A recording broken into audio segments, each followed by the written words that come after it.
ಪಾಳ್ಯದಲ್ಲಿ ರೇಣುಕಾ ಸ್ವಾಮಿ ಕೊಲೆ ಪ್ರಕರಣದ ಆರೋಪಿಗಳಿದ್ದಾರೆ. ಇವತ್ತು 13 ಆರೋಪಿಗಳಿಗೆ ಪೊಲೀಸರಿಂದ ಡ್ರಿಲ್ ಮಾಡಲಾಗುತ್ತೆ.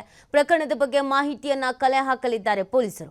ಪೊಲೀಸ್ ಕಸ್ಟಡಿಯಲ್ಲಿ ದರ್ಶನ್ ಸೇರಿ 13 ಆರೋಪಿಗಳಿದ್ದಾರೆ. ರೇಣುಕಾ ಸ್ವಾಮಿ ಕೊಲೆ ಪ್ರಕರಣ ಇವತ್ತು 13 ಆರೋಪಿಗಳಿಗೆ ಪೊಲೀಸರಿಂದ ಡ್ರಿಲ್ ಮಾಡಲಾಗುತ್ತೆ.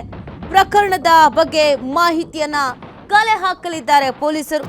ಪೊಲೀಸ್ ಕಸ್ಟಡಿಯಲ್ಲಿ ದರ್ಶನ್ ಸೇರಿ 13 ಆರೋಪಿಗಳಿದ್ದಾರೆ. ವಿಚಾರಣೆ ವೇಳೆ ಸತ್ಯ ಬಾಯ್ ಬಿಡ್ತಾರೆ ಆರೋಪಿಗಳು ಅನ್ನೋದು ಪ್ರಶ್ನೆ.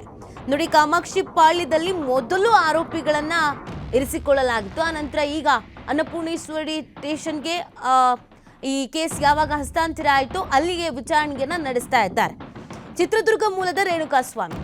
ಸೊ ಈಗ ನಿನ್ನೆ ಕೂಡ ವಿಚಾರಣೆಯನ್ನ ಮಾಡಲಾಗಿತ್ತು. ಜಡ್ಜ್ ಮುಂದೆ ಹಾಜರುಪಡಿಸಲಾಗಿತ್ತು. ಕಸ್ಟಡಿಗೆ ಕೇಳ್ಕೊಂಡಿದ್ದಾರೆ. ಅದರಂತೆಯೇ ಇವತ್ತು ತನಿಖೆಯನ್ನು ಚುರುಕುಪಡಿಸ್ತಾ ಇದ್ದಾರೆ. ಈ ಪ್ರಕರಣಕ್ಕೆ ಸಂಬಂಧಪಟ್ಟಂತೆ ಇನ್ನೊಂದಷ್ಟು ಮಾಹಿತಿಗಳು ಲಭ್ಯವಾಗಬೇಕಾಗಿದೆ. ಈ ಪ್ರಕರಣದಲ್ಲಿ ಬಳಸಿದಂಥ ವೆಪನ್ಗಳಾಗಿರ್ಬೋದು, ಕಾರ್ ಆಗಿರಬಹುದು, ವೆಹಿಕಲ್ಸ್ಗಳಾಗಿರ್ಬೋದು, ಅದು ಯಾವುವು, ಎಲ್ಲಿದೆ ಅದನ್ನೆಲ್ಲ ತೆಗೆದುಕೊಳ್ಬೇಕಾಗಿದೆ, ವಶಕ್ಕೆ ಪಡ್ಕೊಳ್ಬೇಕಾಗಿದೆ. ಮತ್ತು ಈ 13 ಆರೋಪಿಗಳ ಪಾತ್ರ ಏನು ಅನ್ನೋದ್ರ ಬಗ್ಗೆ ಒಂದು ಕ್ಲಾರಿಟಿ ಬೇಕು ಪೊಲೀಸರಿಗೆ. ದರ್ಶನ್ ಪಾತ್ರ ಏನು, ಪವಿತ್ರನ್ ಪಾತ್ರ ಏನು, ವಿನಯ್ ಪಾತ್ರ ಏನು, ಇನ್ನುಳಿದಂತಹ ತುಂಬ ಜನ ಇದ್ದಾರಲ್ವಾ, ಅವ್ರುಗಳೆಲ್ಲರ ಪಾತ್ರಗಳು ಏನು, ಯಾರ್ಯಾರು ಏನು ಇಲ್ಲಿ ಇನ್ವಾಲ್ವ್ ಆಗಿದ್ದಾರೆ, ಯಾವ ರೀತಿಯಾಗಿ ಇನ್ವಾಲ್ವ್ ಆಗಿದ್ದಾರೆ, ಅದೆಲ್ಲವೂ ಕೂಡ ಪೊಲೀಸರಿಗೆ ಬೇಕಾಗಿದೆ. ಈಗ ಆಲ್ರೆಡಿ ತನಿಖೆ ಪ್ರಾರಂಭವಾಗಿದೆ. ನಿನ್ನೆ ಸಿಕ್ಕಂತ ಕೆಲವೊಂದಷ್ಟು ಮಾಹಿತಿಯ ಆಧಾರದ ಮೇಲೆ A1 A2 ಅಂತ ನಿರ್ಧರಿಸಲಾಗಿದೆ. A1 ಪವಿತ್ರ ಗೌಡ, A2 ದರ್ಶನ್ ಅಂತ. ಇನ್ನೂ ತನಿಖೆಯನ್ನು ನಡೆಸುವಂತ ಅವಶ್ಯಕತೆ ಇದೆ. ಇನ್ನೊಂದಷ್ಟು ಮಾಹಿತಿಗಳು ಲಭ್ಯವಾಗಬೇಕಾಗಿದೆ.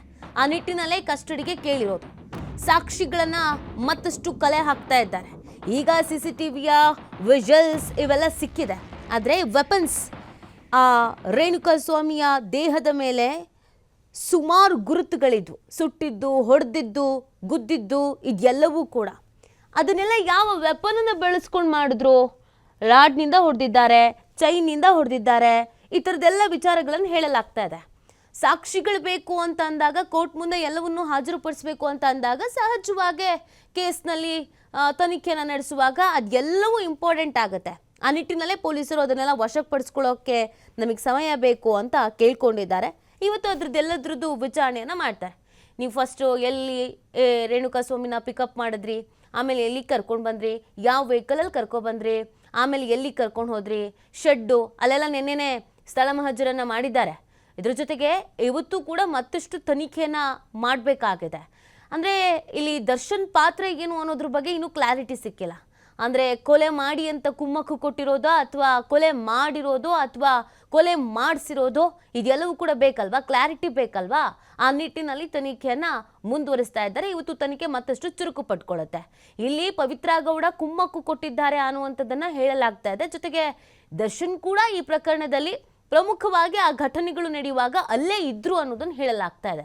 ಅದನ್ನು ಹೊರತುಪಡಿಸಿ ಯಾರ ಪೆಟ್ಟಿನಿಂದ ಆತನ ಜೀವ ಹೋಗಿದೆ ಇದು ಗೊತ್ತಾಗಬೇಕಾಗಿದೆ. ಅದರ ಜೊತೆಗೆ ಈ ಪ್ರಕರಣದಲ್ಲಿ ಇನ್ನೂ ಯಾರೆಲ್ಲ ಇನ್ವಾಲ್ವ್ ಆಗಿದ್ರು, ಇನ್ನು ಏನನ್ನೆಲ್ಲ ಬಳಕೆ ಮಾಡಿಕೊಂಡಿದ್ದಾರೆ, ಇದು ಕೂಡ ಗೊತ್ತಾಗಬೇಕಾಗಿದೆ. ಆ ನಿಟ್ಟಿನಲ್ಲಿ ತನಿಖೆಯನ್ನು ಶುರು ಮಾಡ್ಕೊಳ್ತಾ ಇದ್ದಾರೆ. ನಿನ್ನೆ ರಾತ್ರಿ ಎಲ್ಲ ಸ್ಟೇಷನ್ನಲ್ಲೇ D boss Darshan and gang ಇವರು ಕಳೆದಿದ್ದಾರೆ. ರಾತ್ರಿ ಎಲ್ಲ ದರ್ಶನ್ ನಿದ್ದೆ ಮಾಡಿಲ್ಲ. ಯಾಕಂದರೆ ಪಾಪ ಪ್ರಜ್ಞೆ ಕಾಡ್ತಾ ಇತ್ತು ಅಂತ ಕಾಣುತ್ತೆ. ಇನ್ನೊಂದು ಕಡೆಯಲ್ಲಿ ಪವಿತ್ರನನ್ನು ಮಹಿಳಾ ಸಾಂತ್ವನ ಕೇಂದ್ರಕ್ಕೆ ಕಳಿಸಲಾಗಿದೆ. ಸೊ ಇವತ್ತು ಮತ್ತೆ ವಿಚಾರಣೆಗೆ ಒಳಪಡಿಸಲಾಗುತ್ತೆ. ನಿನ್ನೆ ಏನೆಲ್ಲ ಹೈಡ್ರಾಮಾ ನಡೆದಿತ್ತು ಅನ್ನೋದು ಎಲ್ರಿಗೂ ಗೊತ್ತಿರುವಂಥ ವಿಚಾರ. ಬೆಳಗ್ಗೆ ದರ್ಶನ್ ತಿಂಡಿನೂ ತಿಂದಿರಲಿಲ್ಲ. ಜಿಮ್ನಲ್ಲಿ ವರ್ಕೌಟ್ ಮಾಡ್ತಿದ್ದಾಗಲೇ ಪೊಲೀಸರು ಎತ್ತಾಕೊಂಡು ಬಂದಿದ್ರು.